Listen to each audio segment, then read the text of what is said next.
A $3,000 credit card balance with minimum payments takes 39 years to pay off and costs you $11,000 in interest. But here's what's really disturbing. Credit card companies have psychology teams that specifically designed minimum payments to trap you in this cycle. If you've ever felt stuck making minimum payments while your balance barely moves, that's not your fault.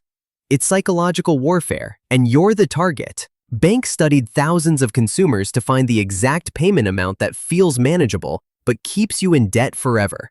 They discovered that most people will pay around 2% of their balance monthly without questioning it. That 2% isn't helping you. It's a carefully calculated number designed to maximize their profits while making you feel like you're being responsible. And once you understand their strategy, you'll never look at credit card statements the same way. Your brain processes percentages and dollar amounts very differently, and credit card companies exploit this weakness ruthlessly.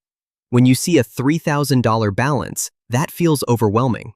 But when they show you a $60 minimum payment next to that $3,000, suddenly $60 feels tiny and manageable. This is called anchoring bias.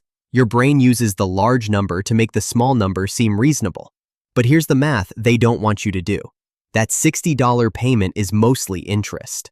On a typical credit card, maybe $20 of that payment actually reduces your debt. So you're paying $60 to make $20 of progress.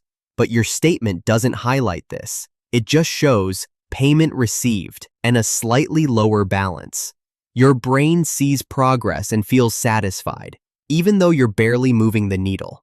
Credit card companies tested different minimum payment percentages for decades. They found that 2–3% is the sweet spot, where people feel like they're making meaningful payments without actually getting out of debt quickly. If minimums were 5%, you'd pay off your cards too fast. If they were 1%, too many people would default. That 2% keeps you trapped in the profitable middle ground. Most people focus on interest rates when choosing credit cards. But credit card companies know something you don't. The interest rate barely matters if you're trapped in minimum payments. Whether your rate is 18% or 25%, you're still looking at decades of payments if you stick to minimums. They've shifted your attention to the wrong number. Here's the psychological trick. They advertise low introductory rates to get you hooked, knowing that once you're making minimum payments, you probably won't pay attention to rate increases. They also use something called payment allocation.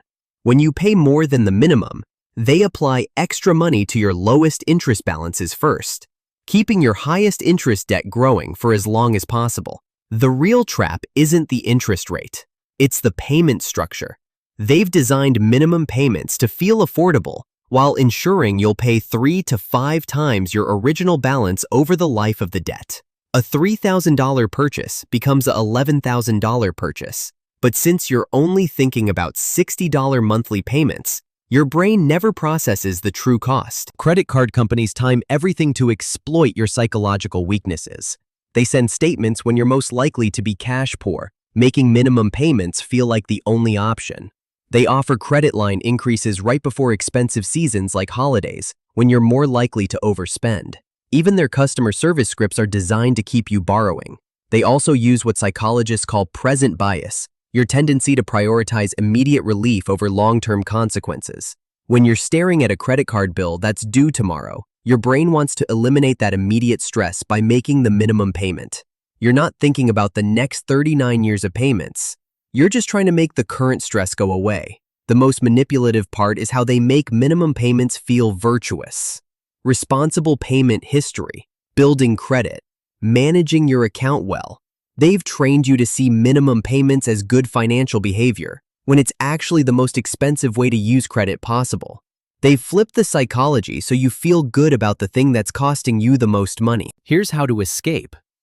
First, never look at your minimum payment amount. Cover it up or ignore it completely. Instead, calculate 10% of your balance and pay that. This simple change will cut your payoff time from decades to about a year. Second, pay your credit cards immediately after you get paid, not when they're due. This prevents the psychological pressure that leads to minimum payments. Third, automate payments above the minimum so you can't be tempted to pay less during tight months. Even an extra $25 per month makes a massive difference over time. Fourth, use the debt avalanche method. Pay minimums on everything except your highest interest card. Then, throw every extra dollar at that one until it's gone.